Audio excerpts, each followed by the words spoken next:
Entonces, ujú, vamos a hablar de Tim Ingold, la perspectiva del habitar, ¿sí? Aquí está Tim Ingold, un señor muy simpático, ¿sí? Que ha hecho trabajo de campo en el norte de Canadá, bueno, en Inglaterra, en Inglaterra vive hasta el norte, ¿no? Entonces ya muy cerca del círculo polar, en la parte más norte de Inglaterra, vive y también trabaja en Canadá, al norte de Canadá, pero también tiene como mucho interés en las investigaciones sobre cazadores recolectores en todas partes del mundo, ¿no? Eh, y bueno, todo el periplo de Ingold también es muy interesante, ¿no? Que él desde joven estaba muy interesado digamos, como en las discusiones de diversas disciplinas, ¿no? De la ecología evolutiva, la antropología cultural, etcétera, etcétera. Pero lo que él trataba fundamentalmente era como digamos, como de cubrir la oposición o acabar con la oposición entre la naturaleza y la cultura, ¿no? Y por lo mismo, entre las ciencias humanas y las ciencias de la naturaleza, ¿no? A él le parecía que ahí había, como lo digo acá, una falla estructural en el pensamiento, ¿no? En esa separación que impedía justamente ser como verdaderamente en el mundo. Entonces, él decía, bueno, yo buscaba una disciplina que me permitiera hacer eso y se enfrentó con una antropología social que también no puede aceptar el hecho de que los seres humanos son organismos y que siguen un proceso de crecimiento y desarrollo, y una antropología biológica que también piensa que todo lo que hay que conocer en los seres humanos está inscrito en la constitución genética, ¿no? Entonces, bueno, entonces lo que él buscaba justamente es la complementariedad de lo biogenético y de la dimensión sociocultural, ¿no? Entonces, el hecho, dice, de que los seres humanos sean organismos cuya vida y reproducción dependa de su interacción con organismos de otras especies, como también con componentes abióticos del ambiente, no descarta la posibilidad de que ellos sean también conscientes de ellos mismos como seres que pueden relacionarse con otros como sujetos y pueden, por tanto, a nivel intersubjetivo, disfrutar distintivamente de vida social, ¿no? Entonces, un organismo, dice Ingold, no es una entidad discreta, ¿sí?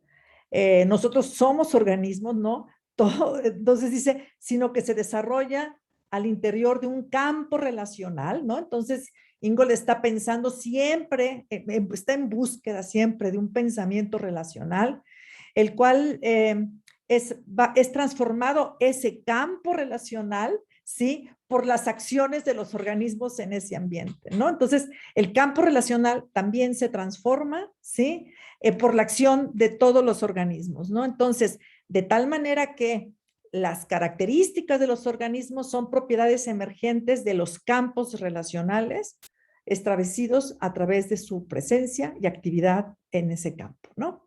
Entonces, lo que hace el pensamiento relacional de Ingold es pensar el organismo en el ambiente, ¿no? Y entonces el ser humano dice, es un locus singular de crecimiento creativo en un continuo desenvolvimiento de un campo relacional, ¿no?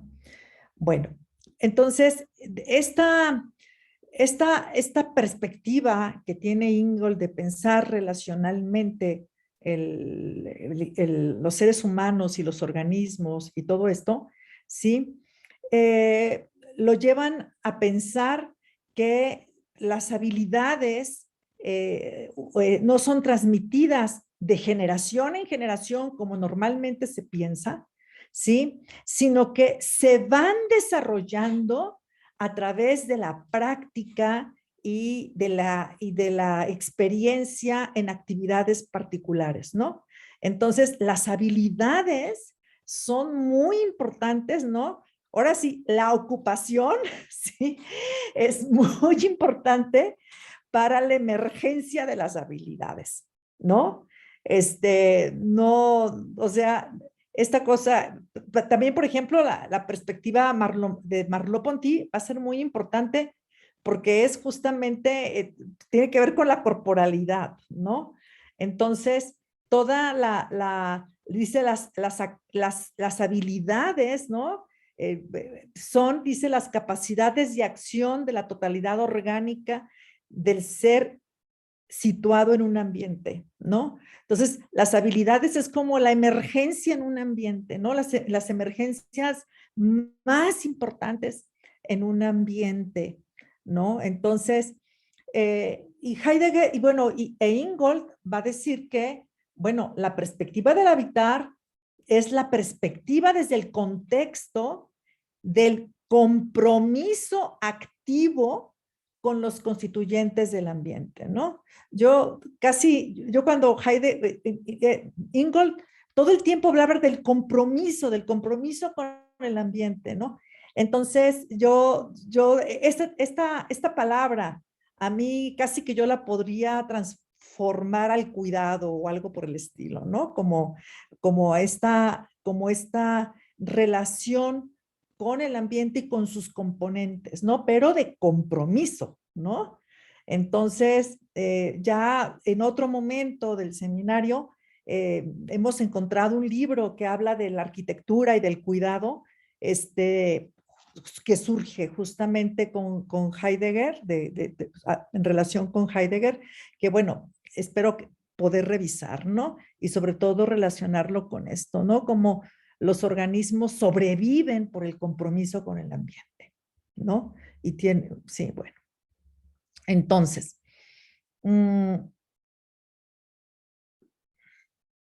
bueno, y bueno, esta es una tesis ingoltiana, ¿no? O sea, que es como, es como si el concepto de ambiente fuera lo que le permitiría zanjear, sería la oposición naturaleza y cultura. ¿Sí me entienden? ¿Por qué? Porque tanto los organismos humanos como no humanos entablan relaciones en el ambiente. Entonces, las relaciones entre humanas son apenas una subespecie de las relaciones ecológicas, ¿no? Entonces, digamos, como sí creo que es el ambiente como digamos, como el medium, ¿no? Que permite vincular justamente como acabar con esta oposición, ¿no? Naturaleza, cultura. Ya luego vamos a ver que para él, el concepto de naturaleza solamente puede ser utilizado desde un lenguaje neutral, ¿sí? Por personas que no viven ahí, ¿no? Es decir, ¿sí me entienden? Es decir, hablar de ambiente es percibirse dentro, ¿no? Dentro de ese lugar. Pero el concepto de naturaleza, a Heidegger, digo, a Ingold, no le gusta que se confine a los hombres en la sociedad y a la naturaleza en la naturaleza. ¿Sí me entienden? No, esos confinamientos justamente es contra los que está Ingold, ¿no? Bueno, entonces,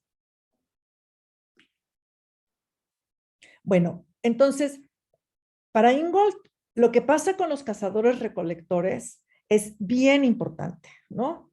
O sea, y digamos, como les dije, él ha trabajado con cazadores recolectores, ¿no? Debido a su interés justamente entre las relaciones de humanos y no humanos, ¿sí? Y, y allí tomando en serio a los cazadores recolectores, lo que encontró justamente es que el ambiente era el lugar compartido por organismos humanos y no humanos, y que además existía una relación de compromiso con el ambiente, ¿sí? Incluso entre animales y humanos, ¿sí?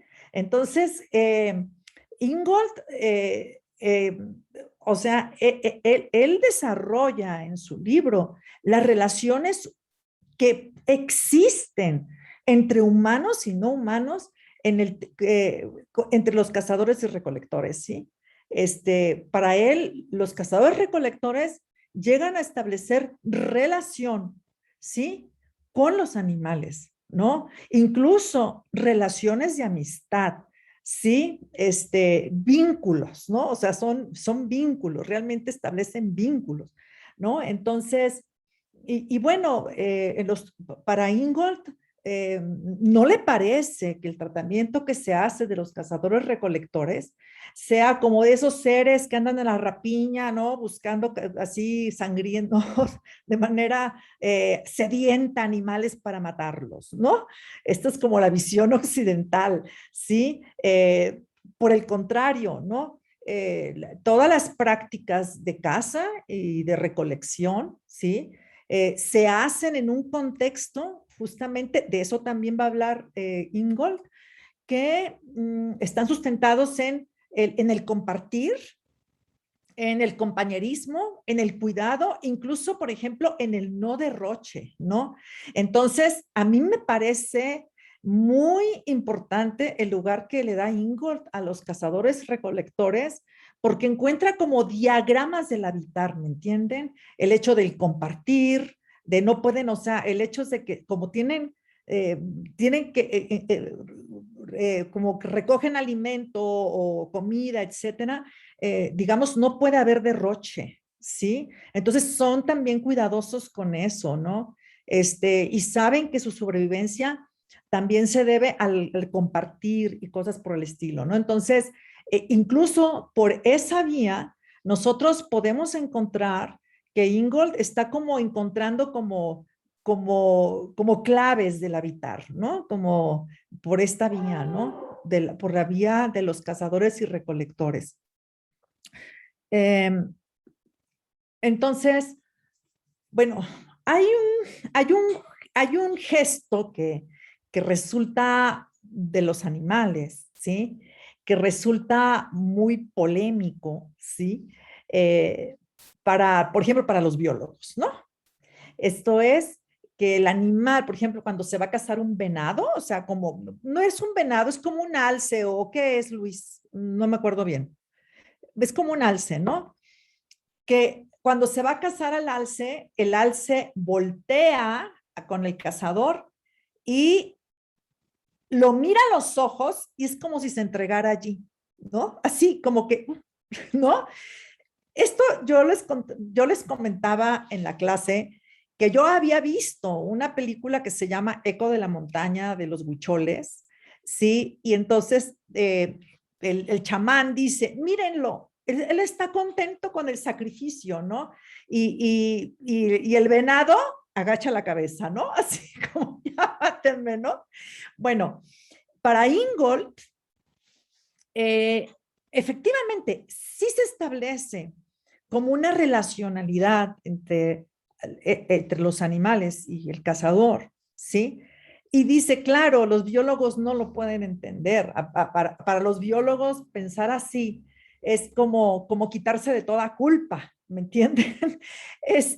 Pero Ingold dice, debemos de entender que en este ámbito de los cazadores recolectores, sí, es que el mundo entero, sí, no solamente las personas humanas, está saturados de poderes de agencia y de intencionalidad, ¿no? Todo, y luego vamos a ver en qué sentido es la agencia, ¿sí? En el sentido de que la agencia debe entenderse no solamente en términos de racionalidad, sino en términos también de corporalidad, ¿sí? En términos de poderes de la vida, ¿sí me entienden? No, en el sentido de crecimiento, ¿no? De crecimiento, nacimiento, muerte, etcétera.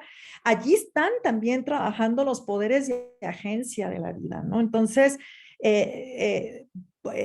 bueno, Ingold, tomando esta vía, va a llegar a conclusiones la verdad, muy inesperadas, ¿no? E interesantes. Sí, creo que es ese. Ajá. Bueno, una cosa que es cuando lees a Ingold te das cuenta, bueno, de qué importante es, pues, introducirse en las discusiones, por ejemplo, de la ecología evolutiva, ¿no? O sea, en la ecología evolutiva se piensa que las propiedades,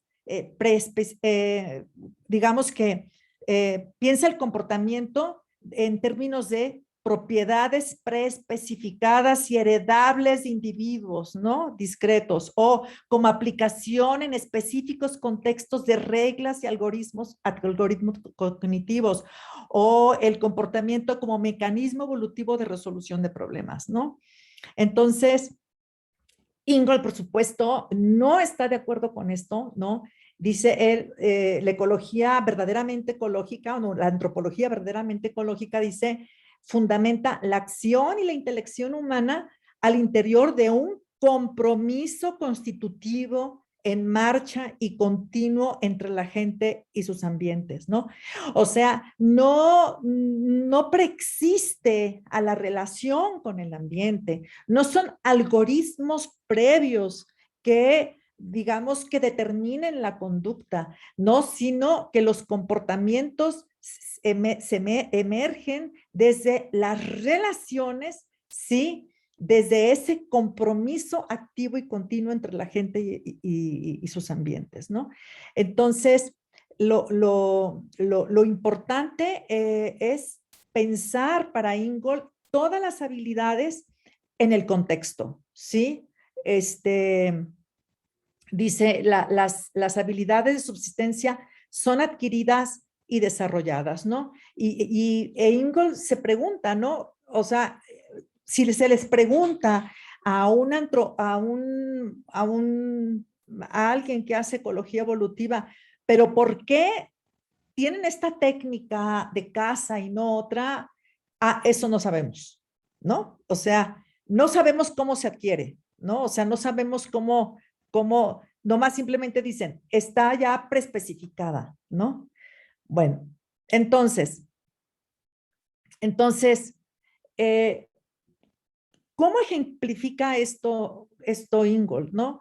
Hay hay una técnica de caza que Ingold piensa, y es que los cazadores recolectores, digamos, habría como zonas, ¿no?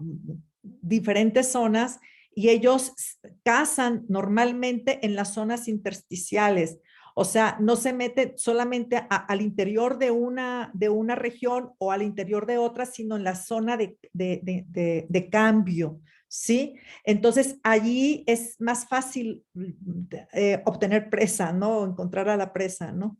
Entonces, dice, eh, entonces lo que él dice es que las habilidades, es decir, no se casan mediante reglas, ¿no? O no hay reglas generales, ¿sí? Como dice acá, ¿no? Las reglas generales pueden servir para lo que han hecho o para lo que harán, pero ya en el contexto, ¿sí? Todo depende de las habilidades o las capacidades de movimiento y de percepción en el momento, ¿sí? Entonces, dice, y bueno, una cosa que es bien importante es que para Ingold, digamos, el aprendizaje acontece, digamos, por,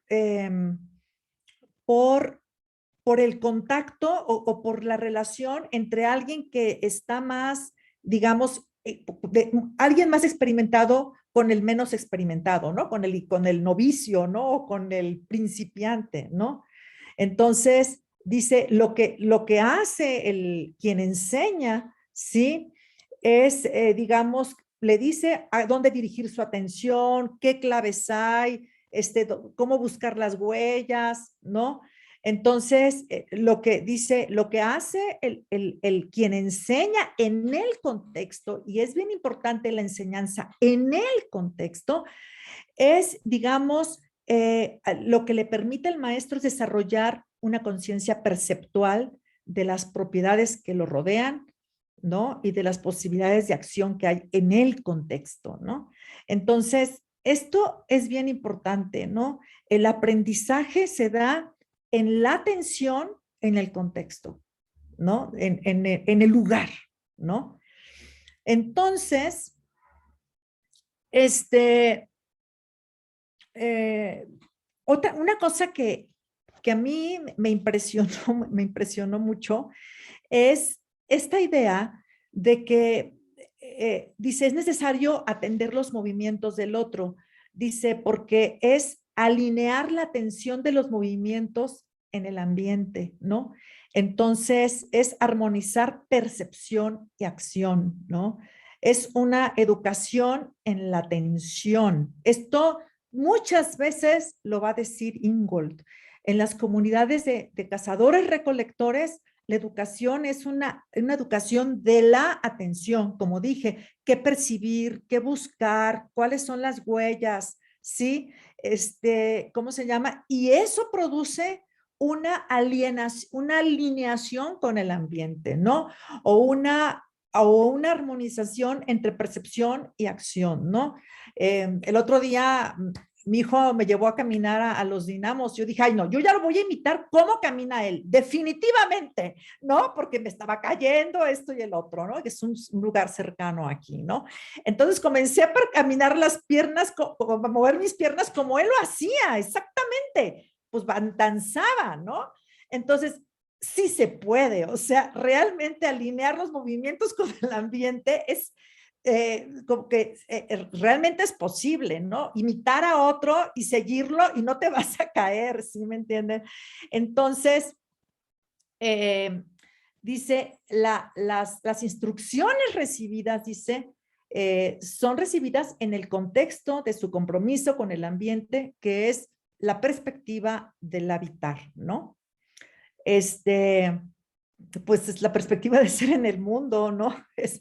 ¿No? Entonces dice, la idea de que la cultura es un conjunto de símbolos, un conjunto de mitos, un conjunto de valores, etcétera, que se transmite, ¿no? A Ingold le parece eso solamente existe en la cabeza de los antropólogos culturalistas, ¿no? De la antropología cultural, ¿no? Es decir, le falta, ¿no? Le falta justamente el carácter, ¿no? De ser en el mundo, ¿no? A la antropología cultural, ¿sí? Entonces, esta idea de ceñirse al estudio de las cosmovisiones y a visiones de mundo y todo eso, lo único que hace es justamente crear y seguir creando la dicotomía con la naturaleza, ¿no? Y pensar que todos los puntos de vista se superponen a la naturaleza, ¿no? Entonces, Ingold tiene desarrollos muy interesantes en este punto, ¿sí? Pero que yo no voy a trabajar. Pero dice, es indispensable para reemplazar esa dicotomía, crear la sinergia dinámica de organismo y ambiente, ¿no? Que insiste, va a insistir todo lo que hemos visto, insiste en eso. Y bueno, tiene sus filósofos, sus pensadores y antropólogos predilectos. Por ejemplo, Bateson es uno, Gibson es otro, ¿sí? Luego yo les doy quiénes son ellos, ¿no? Por si los quieren rastrear, ¿sí? Pero bueno, Ingold muchas veces habla de que lo que él busca es una ecología de la vida, ¿no? La ecología de la vida y la ecología de la vida, ¿no? Y dice, la ecología de la vida, pues tendría su punto de partida en el organismo en su ambiente, ¿no? Tomaría como punto de partida el organismo en su ambiente. Y dice, y lo que llamamos ambiente no es, dice, y lo que llamamos mente es algo recortado del mismo proceso de la vida, ¿no? Entonces, no hay ambiente sin organismos, ni organismos sin ambiente, ¿no? Si el ambiente es forjado a través de las actividades de los seres vivientes, siempre que la vida continúe, ellos están continuamente bajo construcción, ¿no? Bueno, este es un tema, esto es un tema muy importante para pensar, por ejemplo, el paisaje, ¿no? El paisaje, Ingold le llama taskscape, ¿no?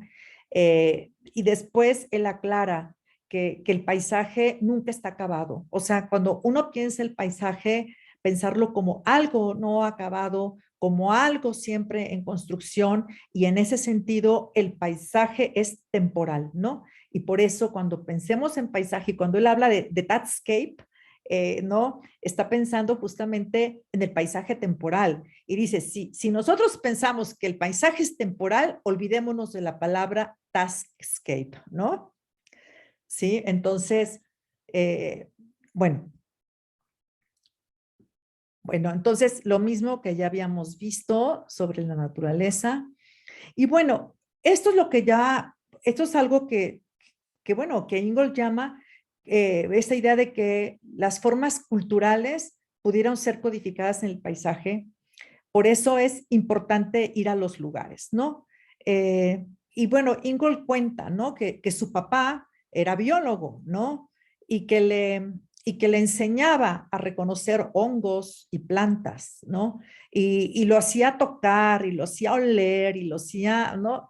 Entonces, y era pues como una, dice, entonces, para él, nuestra cognoscibilidad consiste en un compromiso perceptual. Y entonces uno ya va entendiendo a qué viene este compromiso perceptual, ¿no? A la idea de que algo es experienciado en el oler, en el tocar, en el oír, en el saborear, ¿no? Entonces, digamos, dice, en esa experiencia en esta experiencia perceptual o en este compromiso perceptual, es justamente como si las verdades se revelaran y se le desocultaran al novicio, ¿no?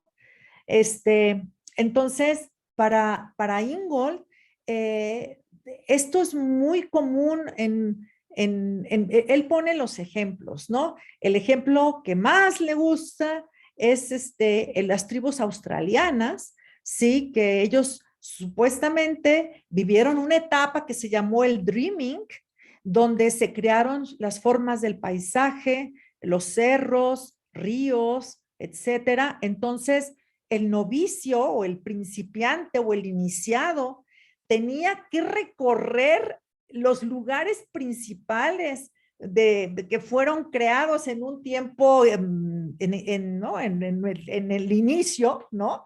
Tiene que, y es allí donde aparecen, es como si aparecieran los ancestros, ¿no? Los ancestros aparecen en los lugares, ¿no?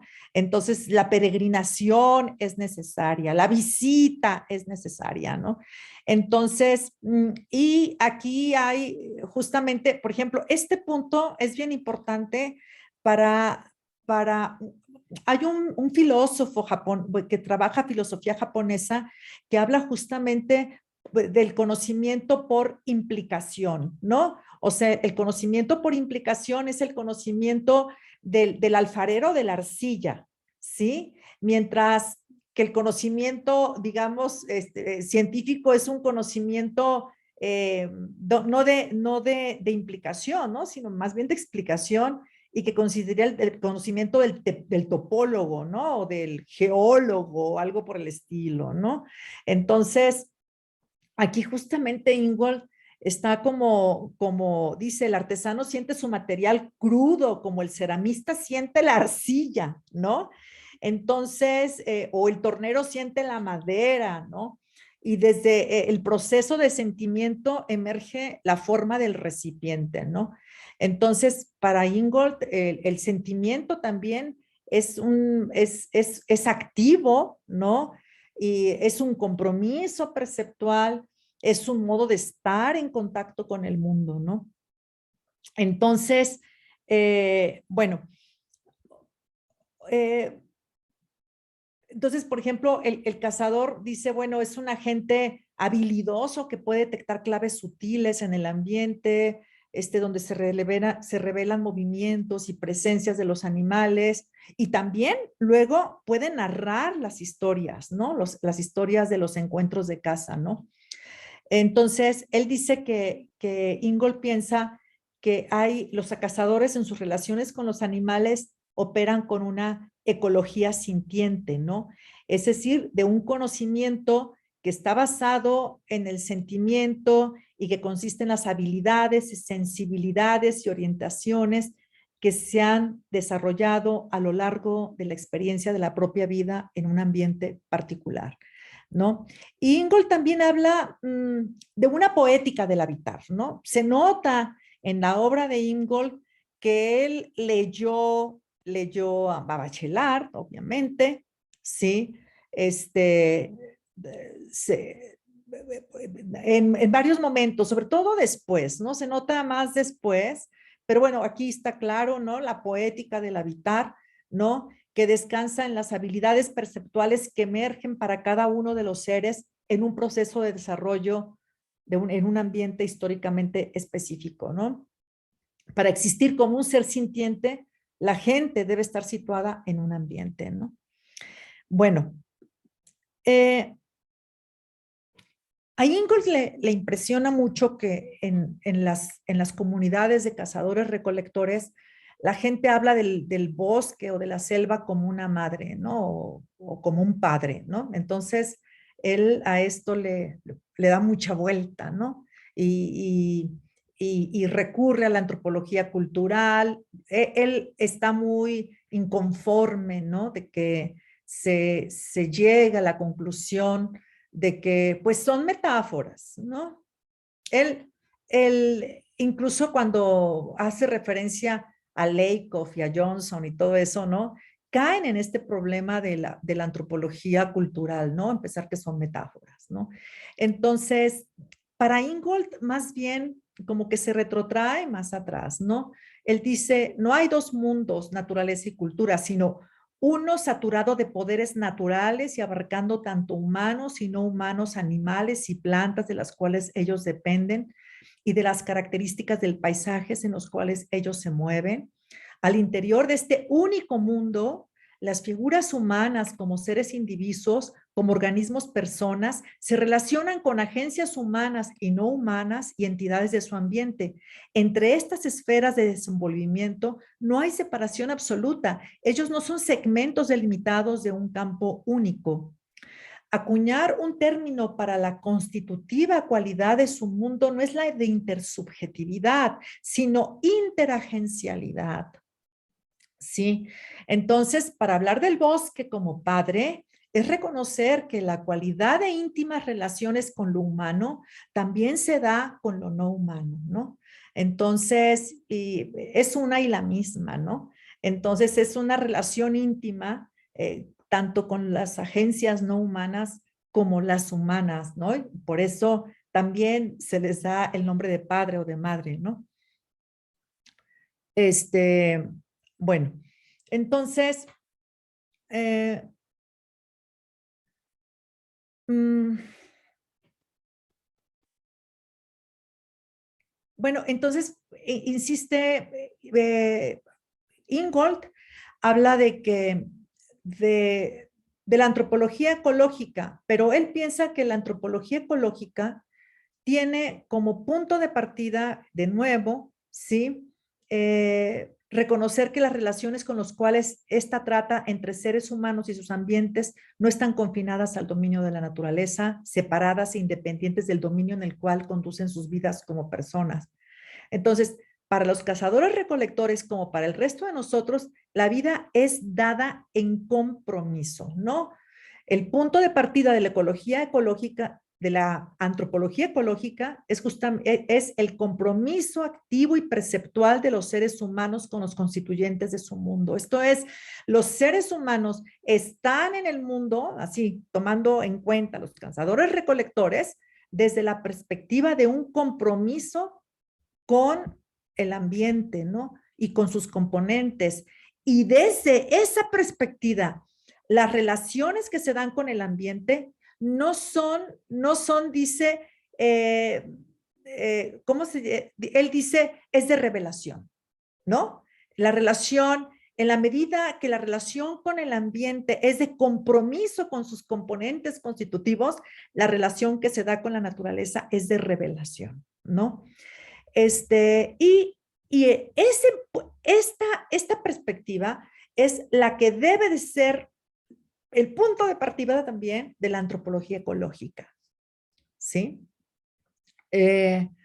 Dice, solamente desde allí es posible lanzar solo desde ese compromiso es posible lanzar una especulación imaginativa de lo que el mundo es, ¿no?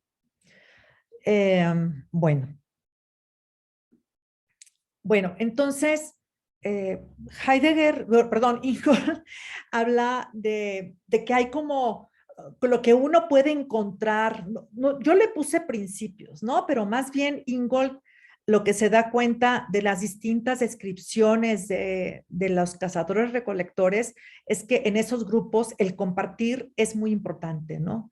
Y bueno, por ejemplo, la idea de confianza. A mí me impresionó mucho esta definición de confianza.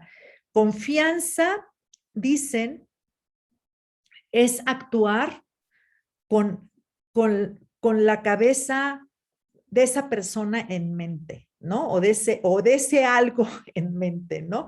Entonces eh, dice, dice, los cazadores recolectores modelan sus relaciones con las agencias dadores de vida en sus ambientes sobre la institución de compartir, ¿no?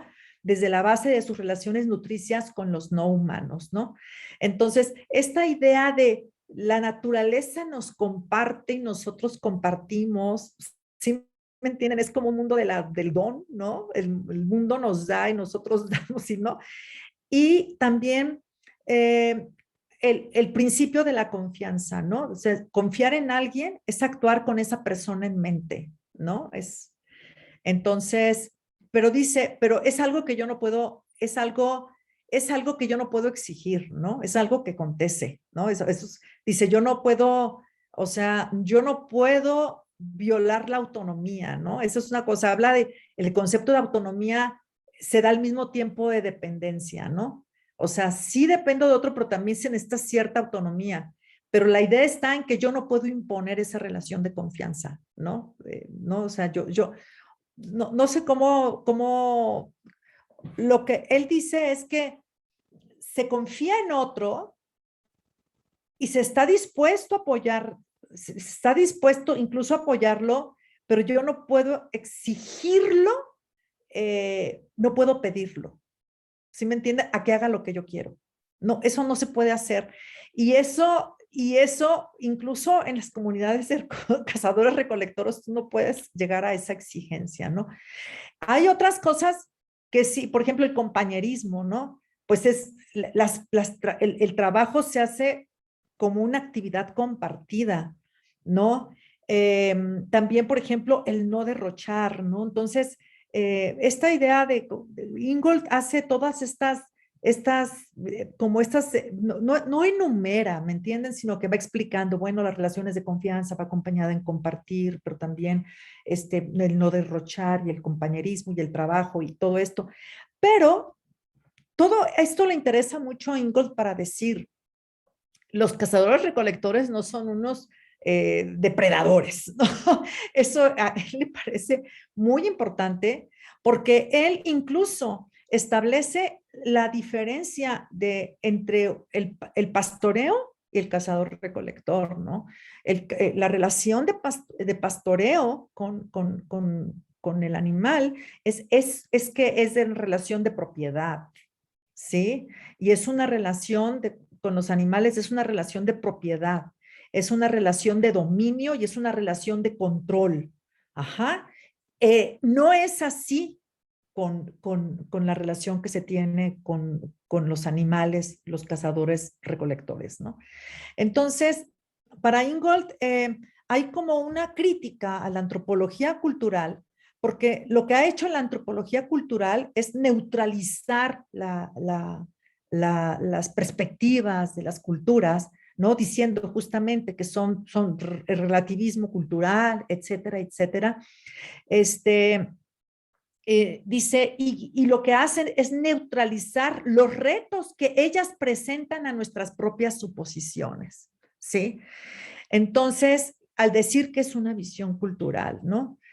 Dice, para reproducir de nuevo la dicotomía entre los animales y la sociedad, ¿no? Entonces dice, para la metafísica occidental, dice, es prioridad usar nuestro descompromiso con el ambiente como estándar para juzgar el compromiso del ambiente de estas otras culturas, ¿no? Entonces, y con los organismos que en ellos habitan, ¿no? Entonces, es claro que ya en este sentido a Ingold no le parece, por ejemplo, la perspectiva de que es una irresponsabilidad matar animales, más esto, más el otro, ¿sí me entiende? Por ejemplo, ¿no? Entonces, y entonces opina Ingold, ¿no? Enfrentados a una crisis ecológica, ¿dónde está? Cuyas raíces descansan en la separación de la responsabilidad de la agencia humana individual de la esfera del involucramiento con el ambiente no humano, seguramente nos llevará a invertir la perspectiva, ¿no? Entonces, dice, pero para construir una narrativa, uno debe morar en el mundo y en el habitar, entrar en relación con sus constituyentes humanos y no humanos. Yo estoy sugiriendo que nosotros reescribamos la historia de las relaciones humanas y no, entre humanos y no humanos, tomando como condición el compromiso activo de ser en el mundo como nuestro punto de partida, ¿no? Entonces, esto es como una breve parte de la percepción del ambiente de Ingold, ¿sí? Y, y espero que en 4 semanas pues avancemos un poco más y Luis va a presentar otra parte, ¿no? Luis.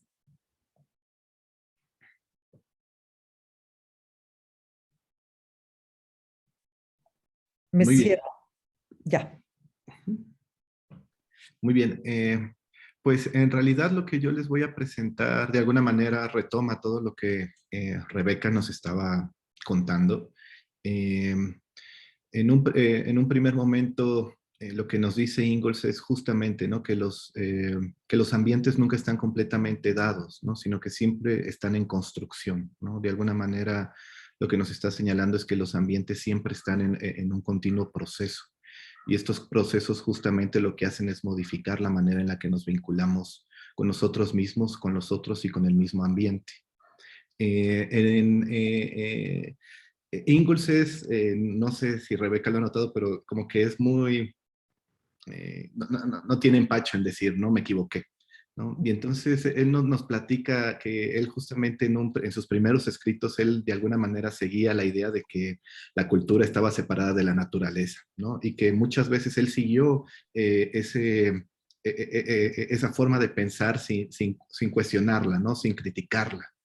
Eh, Sin embargo, creo que se le da mucha pauta para agarrar a todos esos autores que de alguna manera están metidos en esta separación o en este biganismo entre cultura y naturaleza y nos trae justamente todos esos argumentos que lo guiaban a él, ¿no? Y creo que esa es una manera muy bonita justamente de enseñarnos otra vía de pensamiento, ¿no? Entonces, él señala que lo que él vislumbraba es que a partir de su cambio de paradigma, que él pareciera que estaba instaurado justamente en un binarismo, ¿no? Y a cada rato nos trae a cuenta a Descartes y nos trae a cuenta la modernidad. Y cómo la modernidad de alguna manera pareciera siempre estar afirmando que hay dos dominios, ¿no? Ya sea el dominio del pensamiento y del cuerpo, ya sea el dominio de lo cultural y de lo natural, entre muchos otros binarismos, ¿no? Eh, Él va a afirmar que, como ya Rebeca lo señaló, es necesario generar una nueva forma de pensamiento, o una forma de pensamiento en donde justamente los organismos y el ambiente de alguna manera sean pensados bajo lo que Rebeca ya nos dijo, pues se denomina como una nueva ecología. ¿no? Entonces, Ingalls por lo que está apostando es justamente por romper con los binarismos y apuntar hacia la posibilidad de generar una nueva ecología. Él en este apartado en específico, en donde nos habla sobre las perspectivas del construir y las perspectivas del habitar, nos señala que él va a romper de alguna manera con la hegemonía que ha dado el pensamiento neodarwiniano en un primer momento, que también va a romper con la manera en la que el cognitivismo ha dispuesto las vías de pensamiento. Y para hacer esto nos dice, yo voy a recurrir a la fenomenología. Nos dice, y en específico voy a recurrir a Heidegger y a Merleau-Ponty. Y será a partir de Heidegger y Merleau-Ponty donde voy a construir eh, la perspectiva del habitar. Esto frente a una perspectiva del construir que está sentada, como ya les había señalado, pues en el binarismo entre cultura y naturaleza. Entonces, cuando Tim Ingalls está de alguna manera recordando su pasado binario, de alguna manera nos trae a colación a Clifford Geertz, ¿no? Y nos dice, pues un ejemplo del pensamiento binario, pues lo podemos encontrar en Geertz, ¿no? Porque Geertz nos dice que pareciera ser que el hombre está suspendido en redes de significación y que esas redes de significación después únicamente las impone sobre lo real, ¿no?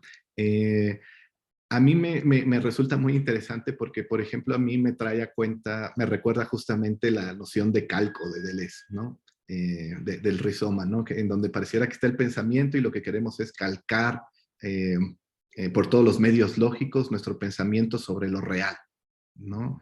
Y esto conduce a no otra cosa más que a las imágenes dogmáticas del pensamiento, ¿no?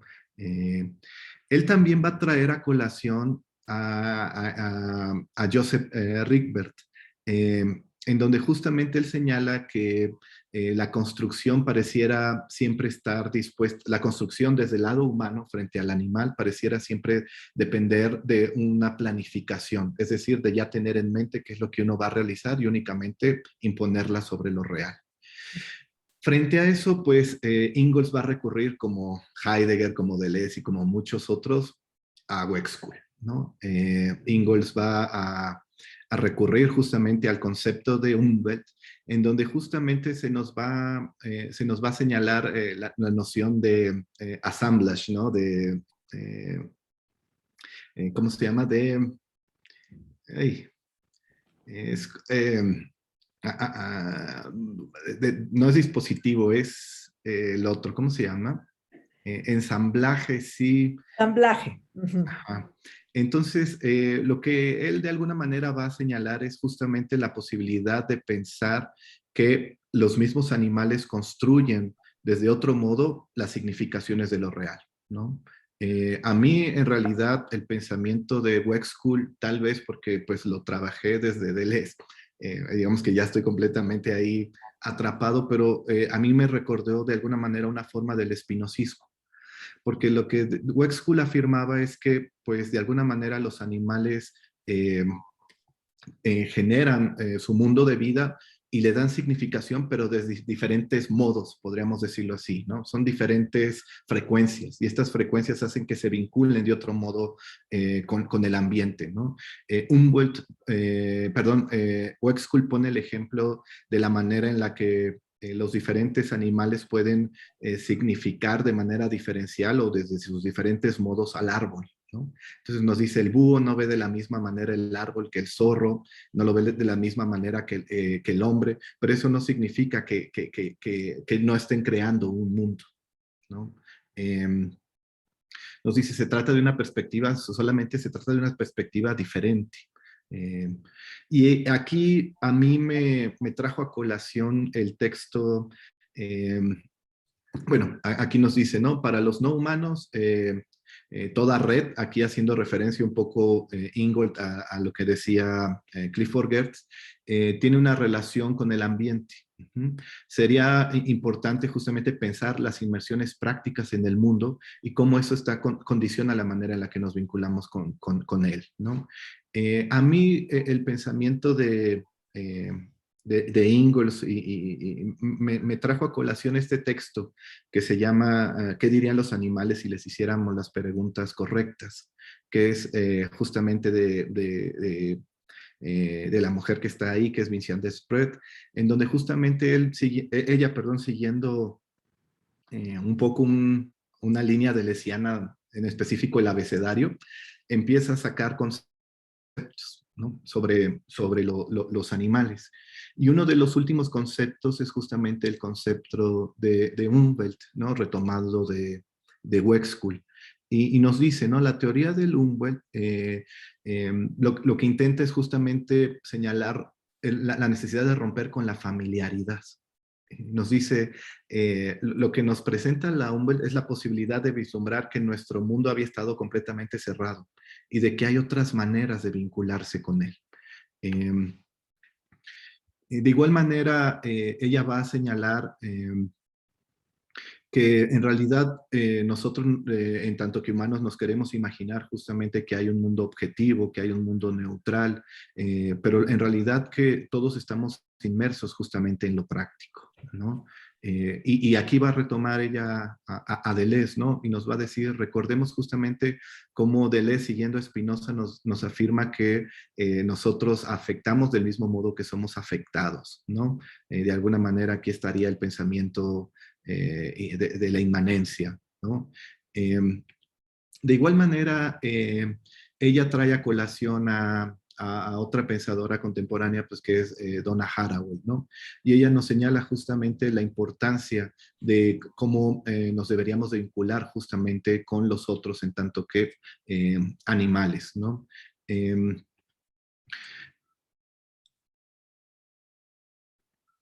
Al final, ella nos va a decir, ¿no? Deleuze tenía razón en insistir en el hecho de que los animales están asociados a un mundo, ¿no? El estar en el mundo lo que nos hace es invitarnos a generar otros modos de coexistencia, ¿no? Cómo vincularlos con lo móvil en un mundo variable, ¿no? En donde justamente las fronteras nunca están completamente cerradas, sino que las fronteras son permeables, no siempre están en constante cambio. Entonces, de ahí lo que hace Ingold es recordarnos justamente o de alguna manera plantearnos la idea de la perspectiva de la construcción, ¿no? Que es justamente este esquema cognitivo binarista y nos señala, ¿no? Justamente Clifford Geertz de alguna manera está sentado en esa visión, ¿no? Después de eso, lo que nos va a decir Ingalls es que la perspectiva de la construcción implica que los mundos están hechos antes de ser vividos. Ujú. Entonces, lo que él afirma es que eh, eh, lo que habría que hacer sería modificar esa manera en la que nosotros nos vinculamos con lo real, ¿no? Pensar justamente de que no estamos, de que no construimos antes el mundo antes de vivirlo, Ujú. ¿no? Antes de habitarlo. Antes de habitarlo. Ujú. Y es entonces que Ingalls se va a comenzar a cuestionar cómo es que la arquitectura, ¿no? Aquí es importante pensar, ¿no? En Arge de arquitectura y comenzar a pensar el origen. Él llega a pensar inclusive cómo sería el origen de la primera choza o la primera casa, ¿no?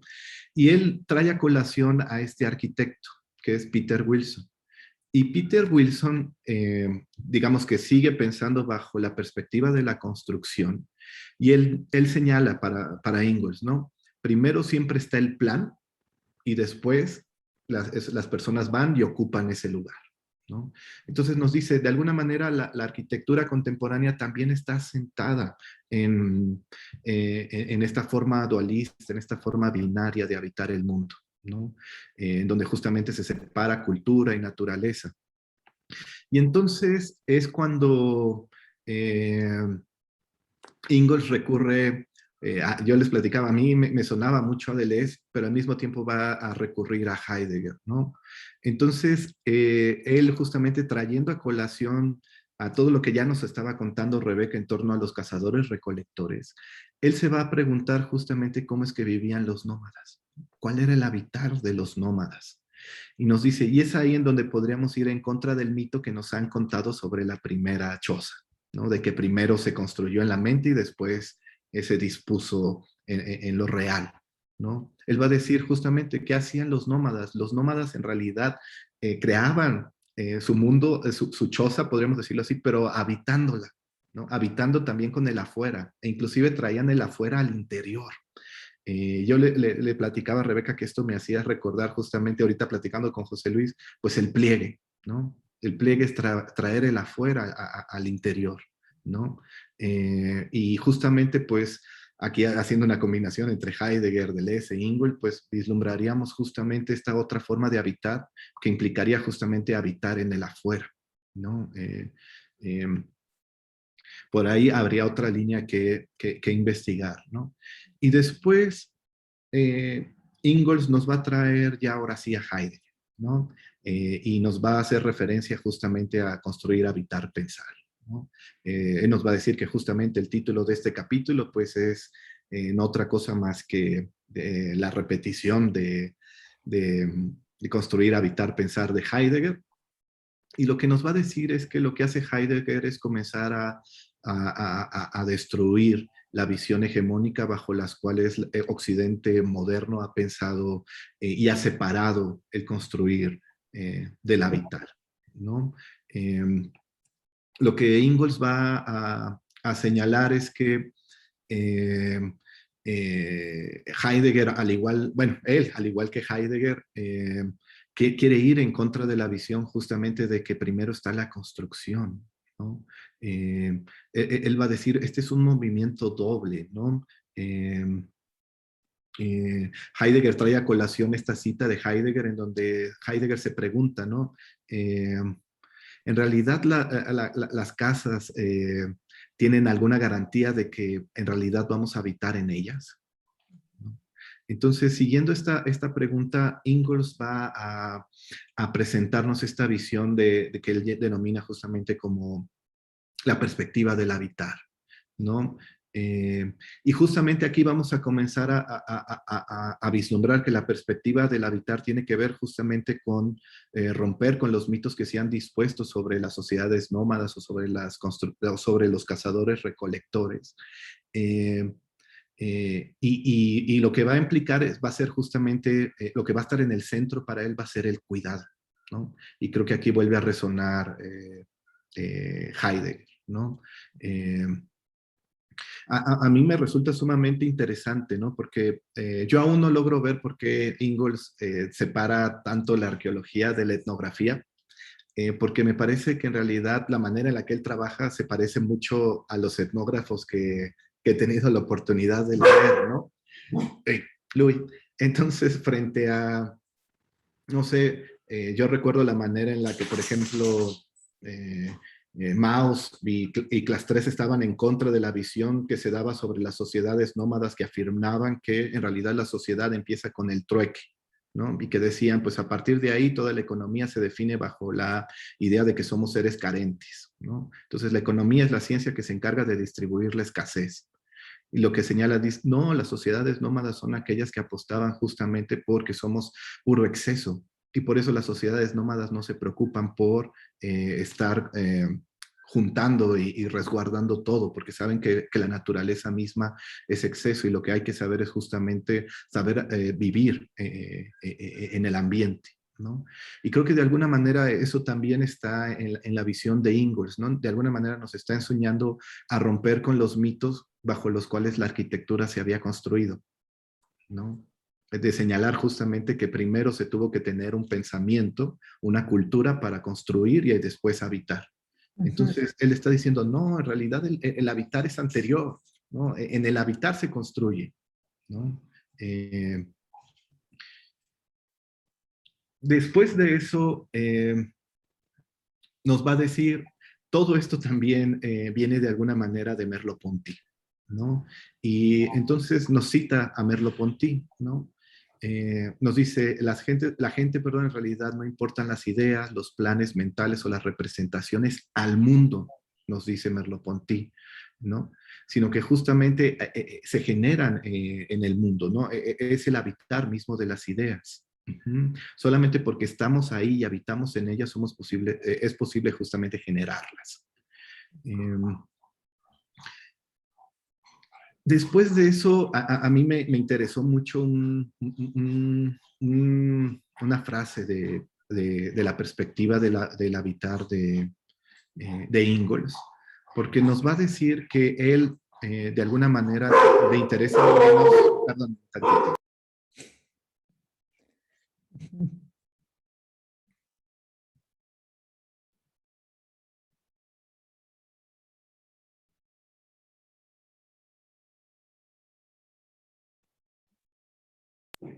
Perdonen.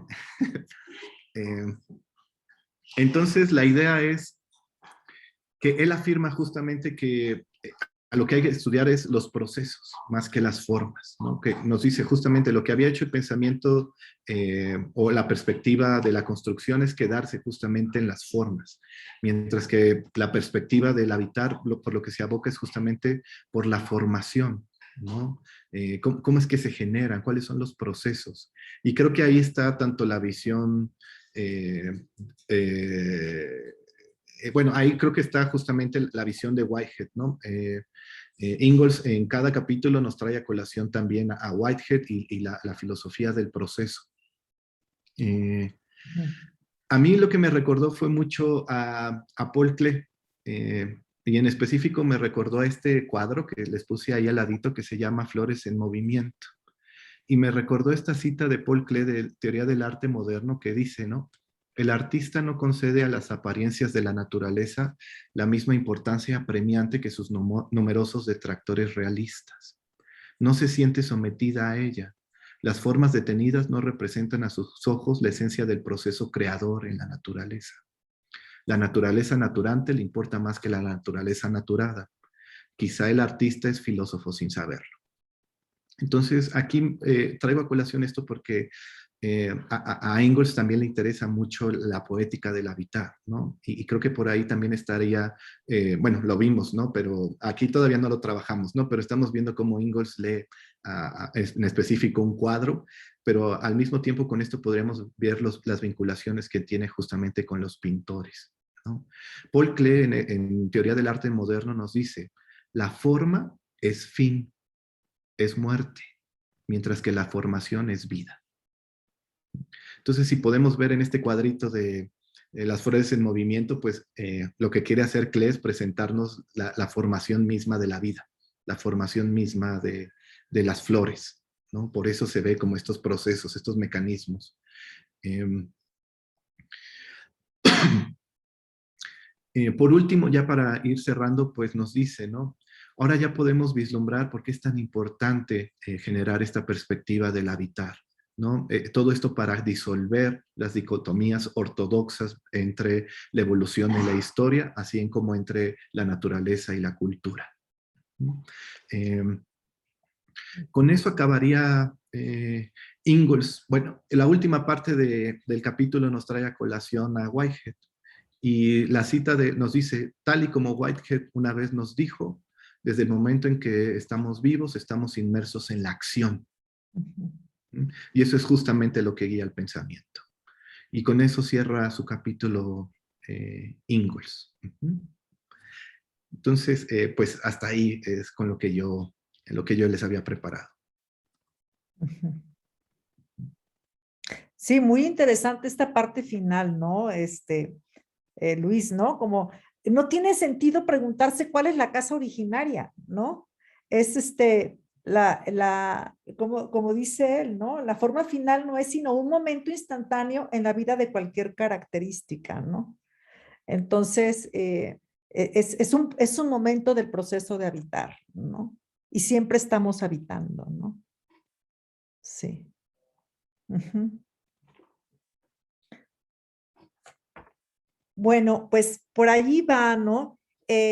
La parte siguiente habla de la temporalidad del paisaje y cuando piensa esto, la temporalidad del paisaje, eh, Ingold, eh, pero ya, yo pienso que ya mejor platicamos, porque eso lo dejamos para después, ¿no? eh, pues si quieren preguntar, si tienen alguna duda, si les pareció como interesante, si tienen, si se pueden vincular con lo que ustedes hacen. Ujú.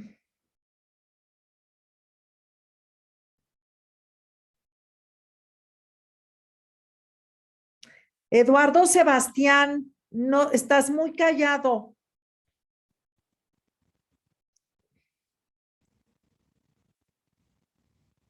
Ya me cambié el nombre. Yo ya me quité la foto del sombrero.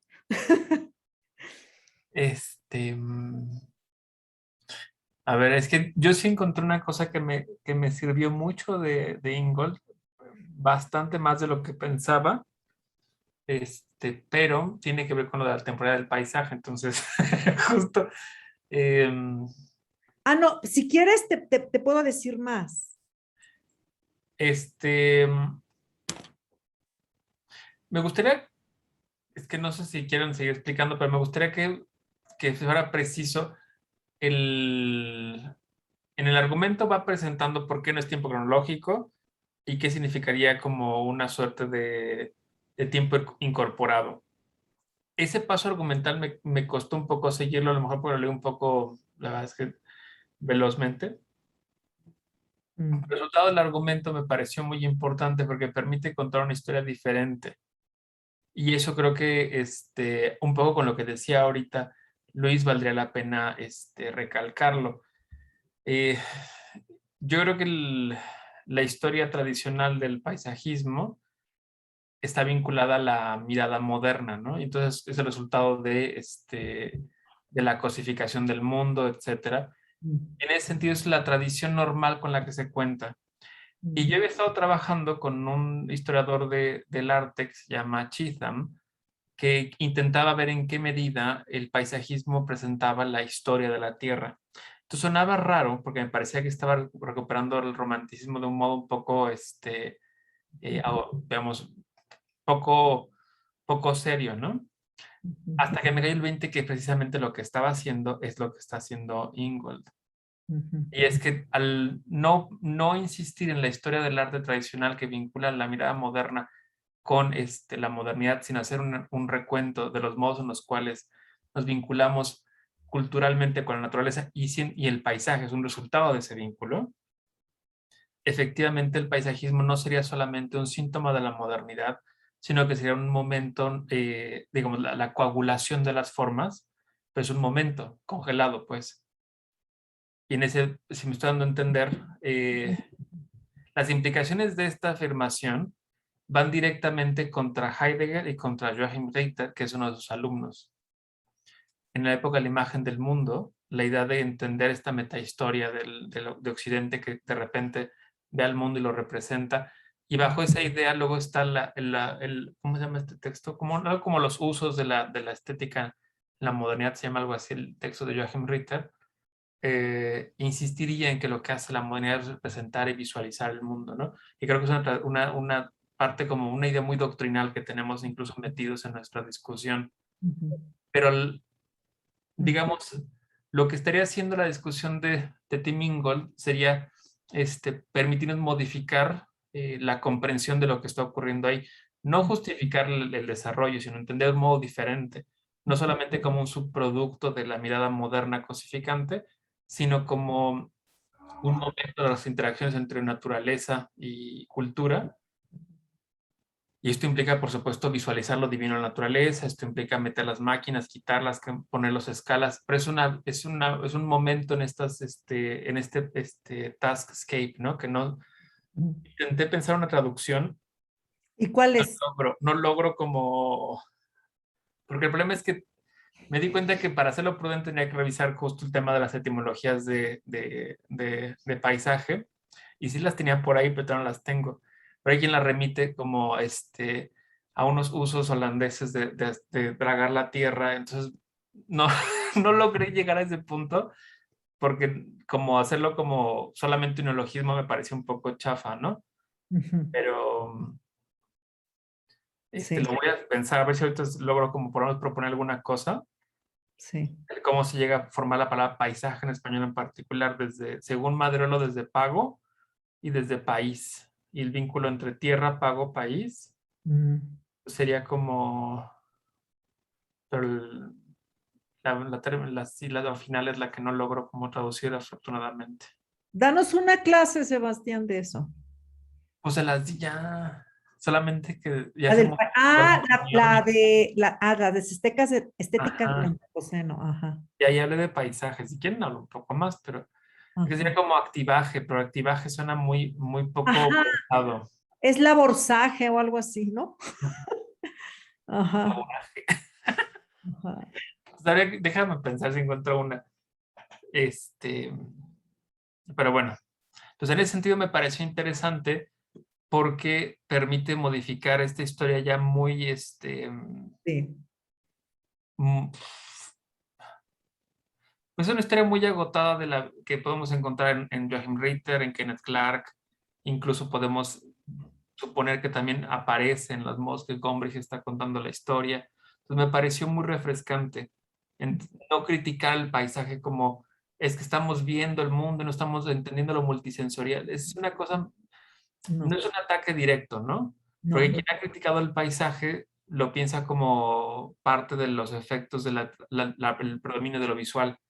Y yo creo que está bien, pero este giro de tuerca me pareció muy interesante, porque entonces no se piensa como eso, como, es que lo dijeron ustedes bastante bien, ¿no? No es la idea de las cosmovisiones que se implantan en el mundo, sino que Ujú, el paisaje no es la cosmovisión que proyecta el mundo, sino que sería un resultado de la interacción.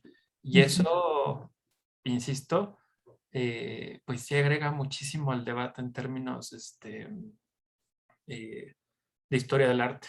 Yo creo que sí es un cambio interesante y en lo personal pues me permite hacer vínculos con todo lo que estoy trabajando de artes y procesos, ahora con esto de imagen, ¿no? Ujú. Entonces por eso Sí. me hizo muy feliz. Pero bueno, de los casos recolectores y eso, no sé bien qué decir honestamente, pero no sé si qué han pensado. ¿Se acuerdan de esta cosa de ¿cómo se llama el de lo erótico? Bataille, Ujú. que define lo humano como el exceso. Ujú. Supongo que la división de Bataille está muy vinculada todavía a estas cosas de cultura, ¿no? Y naturaleza. Pero me saltaba mucho el tema de no son derrocho, no derrochan, no derrochan, no derrochan. Y cómo en el contexto, digamos, en esa historia, había una cosa muy positiva en pensar que no éramos solamente animales económicos, ¿no? Sino que lo humano era el derroche. No sé si tengan algo que comentar al respecto o solamente es una alusión que a mí, una evocación que a mí se me salió porque de antropología sé muy poco. Como yo también, ¿no?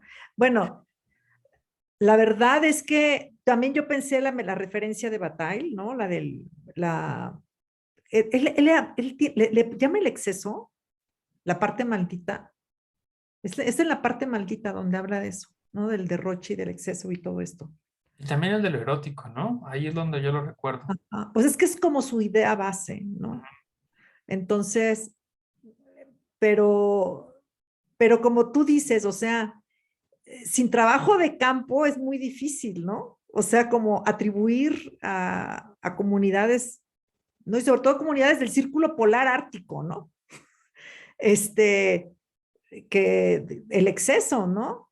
O sea, como que, como que es claro que te digo, lo subraya como el cuidado, ¿no? El cuidado de las cosas, ¿no? Entonces, y a mí también me dieron ganas de, pues supuesto, de leer a Maus y de leer a Bataille y todo esto, ¿no? Ujú. Sí, pero sí, es un problema.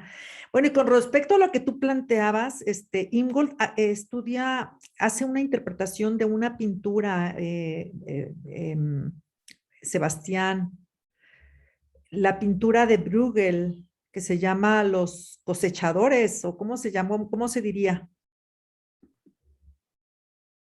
Sí, ¿no? O déjame ver si tiene otro nombre, Los pero hamsters, ¿cómo se llama? ¿Sí se llama? ¿Hipsters? No, ¿cómo? tiene otro nombre. Hamster de Bruegel. Esta. Mm, A ver si tiene un otro nombre. Pero sí, un poco eso es lo que me hizo cambiar. La cosecha se llama en español normalmente. ajá, esta, justamente. O los cosechadores, tiene ambos términos, sí. Ya vi que le dicen de ambos modos. Esta pintura, ¿no? Ajá. Y entonces tiene esta idea, ¿no?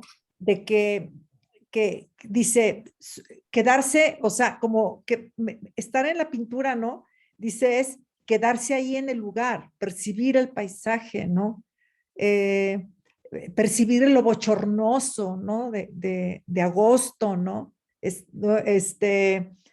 Ser testigo y escuchar, ¿no? Mirar las montañas, el valle, el camino, las veredas, el árbol, la cosecha, la iglesia, ¿no? Y él dice, el movimiento de ver es corporal siempre, dice, ¿no? Entonces, dice, se eleva, el paisaje se eleva y cae, ¿no? Y dice, las pupilas están moviéndose en las cuencas, ¿no? De los ojos, ¿no? ¿No? Cuando ves el paisaje. Entonces, esa pasividad no existe, ¿no? Esta cosa que está ahí, no, o sea, dice, el movimiento es la esencia de la percepción, ¿no? Entonces, sin implicación corporal, ¿no? Sin clima, sin condiciones, sin actividades, el paisaje, o sea, entonces el paisaje no cambia. Solamente si lo pensamos estático, el paisaje no cambia, ¿no? Pero justamente para él es un landscape, ¿no? Entonces, dice, tiene patrón de movimiento, en fin, ¿no? Entonces, la actividad de la gente, ¿no? Incluso es como un concentrado de tiempo, ¿no? El árbol, la iglesia, ¿no? Dice, son cronotopos, ¿no? En fin, entonces, y dice, y exactamente, él va a decir, el, el paisaje está en constante cambio, siempre, ¿no? Está siempre es in progress, siempre, ¿no? Ujú. Entonces, sí, ese capítulo sí te lo recomiendo, Sebastián. Sí, pues sí, lo leí justo por... me lo tomé muy a pecho. Ajá, exacto. Bueno, Hay una cosa muy bonita en ese capítulo que compara cómo dice que el landscape es a la vista lo que el taskscape es para el oído, ¿no? Y entonces hay esta cosa de cómo percibir. Me parece una analogía muy afortunada, pero como toda analogía que se concentra en algún sentido, luego sale complicada para revertirla, ¿no? Y ahí sí creo que, o sea, me pareció aclarador, pero que sí, digamos, aunque la frase nunca va a ser bonita, ¿qué significaría ver como quien escucha, ¿no? ujú. Porque además no dice que el paisaje se esté limitado a la vista y el task al oído. Y bueno, en el contexto de esto, pues tiene todo que ver con la idea de que hay ciertos sentidos del tiempo y ciertos sentidos de la vista, del tiempo y ciertos sentidos del espacio. Y tú misma acabas de desmontar esa división contando el modo en el cual se escribe la mirada como mover los globos oculares, ¿no? Que es un modo en el cual se critica la idea de que la pintura es estática. Ujú, ujú. Depende. Pero bueno, en ese sentido me pareció una estrategia esclarecedora, pero también me volvía, me complicaba de nuevo el argumento, ¿no? Y Como no tomármelo muy en serio. lo que pasa es que también introduce un montón de otros como otros aspectos, ¿no? Otros existenciales del paisaje, ¿no? Por ejemplo, la resonancia, ¿no? O el ritmo, o el cruce de multiplicidad de ritmos. Entonces, entonces como que no se centra en un solo lado, ¿no? En cómo se van entrelazando, ¿no? La planta, el animal, a esto, el otro, ¿no? Entonces, los ritmos largos, los ritmos cortos, ciclos cortos, ciclos largos, entonces, ¿no? Entonces, como que son por muchos lados como los trabaja, ¿no? El Taxcape. Ujú. Ujú. Sí.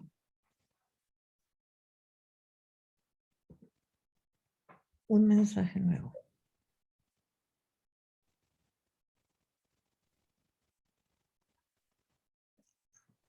Bueno, oigan, pues, ¿no tienen una otra pregunta? Leo puso un comentario que a mí me gustaría que lo contara, porque más en ¿Dónde está? Aquí está. que yo iba a preguntarles también, pero no sabía ni cómo elaborar. ¿Qué pasa con todo el tema de la donación y el sacrificio, que son discusiones en antropología? Y la puso Leo en otro sentido, pero si le contestan, yo me cuelgo ahí como parásito para decirles. Ujú. Sobre esa Agnus Dei.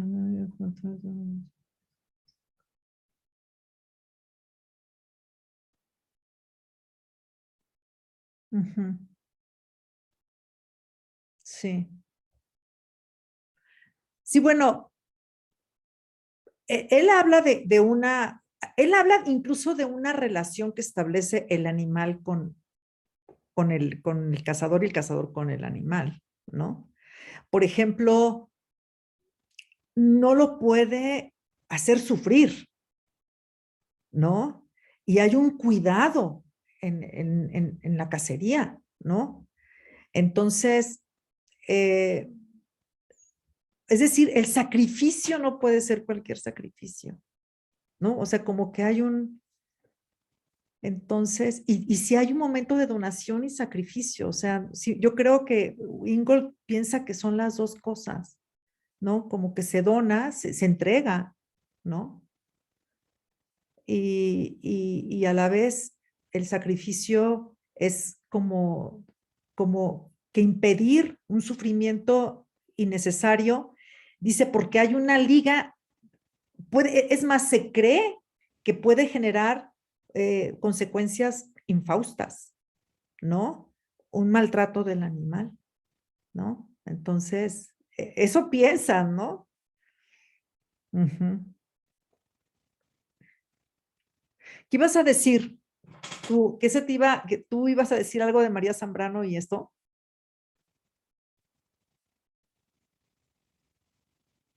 Ah, es Leo, que ¿no? ¿O qué? no, lo dijiste, si yo hablo voy a hablar mucho. No, yo decía que no, yo decía que es que no ubico esos debates en torno a la crítica a la antropología del sacrificio, pero pues, pero si alguien las ubicaba, pero honestamente no logro, no, Mirar, ¿no? ¿No? es que las Este, tengo, las leí cosas así con toda la maestría, pero ya ahorita no me acuerdo. Entonces, pero aquí Cristian sí sabe. sí, o que Leo nos cuente lo de este Zambrano y Zurbarán o algo así. Bueno, yo lo ponía a colación, más bien lo sacaba a colación por esto, ¿no? Del venado la relación del venado con el cazador. Y esa imagen que escribe Ingold, yo la ilustré con el cordero de Zurbarán, ¿no? O sea, como que esa imagen se me vino a la mente porque pues plantea las cosas de otro modo. No es tanto el sacrificio, sino una donación. Bueno, aunque tú comentas, no hay donación sin sacrificio. Ujú. Pero, pues un poco como lo que han estado comentando tú y Luis, ¿no? Hay una, pues cierta línea, sí, de antropólogos, creo que empezando por Mauss, pues retomada por Batal bueno, creo que sembrado con una línea paralela que pone la donación y el exceso como, ¿no? Como que lo ven de una manera invertida. Que no ponen la carencia ni el sacrificio como el centro, sino el exceso y la donación. El darse, ¿no? El Pues ella ahí dice incluso el decir yo soy tú, ¿no? Y no estamos separados, yo soy tú. Eso como centro o como hilo conductor de toda una historia de la cultura, cambia totalmente las cosas, ¿no? Justo porque ya estamos en el exceso y en el dar, más que en la carencia. Ajá, por eso lo sacaba a colación. Ujú. Y Sí, pues, aunque Un poco, bueno, una pregunta, ¿no? Ahorita antes de que contestes, para Luis, que utilizó una expresión que me gustó mucho, que es habitar el afuera. Ah, sí. Yo sé que tú lo dices tal vez por la línea francesa. No sé si pudieras también, tal vez como comentarnos un poco más por dónde tú lo estás leyendo, Luis. Bueno, eso es lo que yo tenía pensado. Sí, yo completamente lo estoy leyendo desde la línea francesa y en específico, pues las lecturas que, de que, bueno, sobre todo en Blanchot, ¿no? Deleuze justamente lo primero que hace es retomar el concepto de afuera de Blanchot para generar y para pensar estos pliegues, ¿no? Entonces, él de alguna manera piensa, ¿no? Que él apuesta, ¿no? Él dice, frente a una historiografía o una historia hay que hacer una nomadología, ¿no? Y la nomadología implica justamente este pliegue hacia el afuera. Entonces, cuando yo leía esto, pues me decía, pues lo que Ingalls pareciera estar haciendo también es una forma de nomadología, ¿no? Una ciencia transgresora de lo sedentario, de lo binario. Eh, eh, y entonces, y esto también me recordó mucho a la noción de instancia en Heidegger, donde él también afirma justamente, ¿no? ¿Qué implica el cuidado en ser y tiempo y qué implica el estar fuera, ¿no? Y de alguna manera él también señala, ¿no? Justamente que el estar fuera implica también ser capaz de generar este pliegue en la vida misma. Y ahorita que lo estaban, no sé, ahorita que estaban pensando en la lógica del sacrificio y del don, me quedé pensando en la manera en que Maus lee el sacrificio, ¿no? Donde justamente en este librito dice, pues lo que el sacrificio implica es generar un tercer tiempo, ¿no? Entre el espacio profano y el espacio divino, ¿no? Pero para generar este espacio tiene que haber toda una lógica, ¿no? Primero hay que limpiar, la víctima tiene que lavarse de determinado modo, el sacerdote tiene que generar tales y tales procesos para que ese tiempo intermedial, podríamos decirlo así, sea algo que conecte en realidad, ¿no? Y que no se salga fuera de de sus tiempos, ¿no? Y justamente me quedé pensando en que Deleuze mismo también afirma que este plegar de la fuera pues implica muchos peligros, ¿no? Se necesita mucha prudencia, dice él, ¿no? Es como el ojo del huracán, ¿no? Y entonces creo que ahí podremos comenzar a pensar un poco estos vínculos, el sacrificio, el don, el pensamiento, el plegamiento de la afuera. Ujú. ¿Tú sí te acuerdas Ingold también habla de esto cuando comenta esto, este esquema, ¿no? De casas, ¿no? Que dice, como que dice, tienen como árboles alrededor, que corra el viento, etcétera, etcétera. Y las casas como de la villa supuesta, ¿no? Está cerrada, ¿no? Entonces, entonces él dice eso, ¿no? Como, como, dice como que como que si vivieran en realidad alrededor, no adentro, ¿no? O sea, como que el afuera está dentro, como tú lo dices, ¿no? ¿No? Ahorita no sé cómo traducirlo, ¿no? Pero dice, la mayor parte de la vida para los cazadores y recolectores está más alrededor de la casa que adentro, ¿no? Entonces, no tiene esta cosa como, no tiene este encierro, ¿no? Sino que es más bien, pues esto, ¿no? Ujú.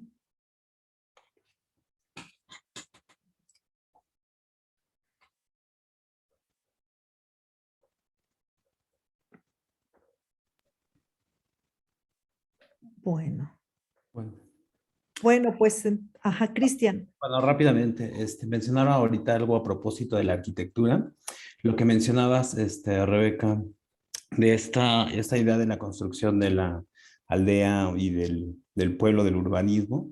No sé, me gustaría como escuchar quizás algunas notas concretas en torno a cómo se podría pensar una arquitectura con con este autor, a diferencia de la arquitectura normalizada o vamos, normativa, entendida, por ejemplo, basada más en el concepto material, ¿no? Que es estabilizadora, homogenizadora, pensar una arquitectura disciplinadora y, por ejemplo, qué tipo de notas nos podría presentar Ingold a propósito de una arquitectura mucho más comunitaria o quizás más abierta, no sé, depende, no estática, que una arquitectura que es normativa, que prioriza lo productivo, ¿no? Básicamente como un entramado de relaciones entre individuos atomizados, individualizados. Entonces, hay algunas notas para pensar una arquitectura de tipo comunitaria o disruptiva o contestataria, o quizás una micropolítica arquitectónica, no sé.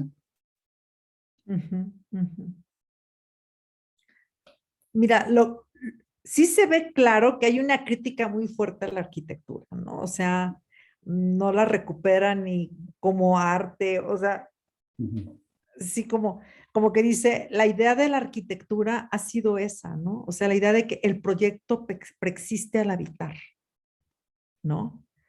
Entonces, esta idea de, pues muy occidental, de que el proyecto va primero, ¿no? Entonces, y él dice, no, es el habitar lo que va primero, ¿no? O sea, la gente piensa las casas sin habitar, ¿no? Entonces, y, y, y esta cosa yo creo que tendría que ser una arquitectura in progress también. O sea, esa idea de que no tiene que ser como fijo, esta es una casa, ¿sí me entiendes? Sino siempre habitar es siempre, se está moviendo. Como podría ser algo semejante a la arquitectura vernácula, que es en progress y que no es propiamente planeada, sino que es accidental en muchos sentidos y que pues, no es esencialista, ¿no? Sí, Porque sí, exacto, porque esta es la casa para el verano, para la cosecha y para plantar, y pero luego vamos a la otra casa donde vivimos, pero tampoco es decir, no es como la fortaleza, ¿me entiendes? Sino que tiene este carácter, bueno, es para esto, pero luego otro para allá, y no, y no, como dice, vamos al Cuamil, y en el Cuamil viven de tal manera, y luego van al pueblo, y pues también tiene ciertas características, pero no es una cosa establecida para siempre, ¿no? Okay. ¿Me entiendes? Sí, sí, sí. Como que sí, yo sí creo que establece unos lineamientos para una arquitectura más fluida. Sí, está sumamente interesante Sí, ese concepto. sí, una arquitectura fluida, sí. Ujú. Muchas gracias. Bueno, oigan, pues muchísimas gracias que vinieron. No, Seguiremos, en noviembre hacemos otro para terminar. Pero está tan interesante el libro que hay, por ejemplo, sobre el origen de la escritura, ¿no? Pues, me parece interesantísimo sobre la tecnología, en fin, artefactos y todo eso, ¿no? interesante. Bueno,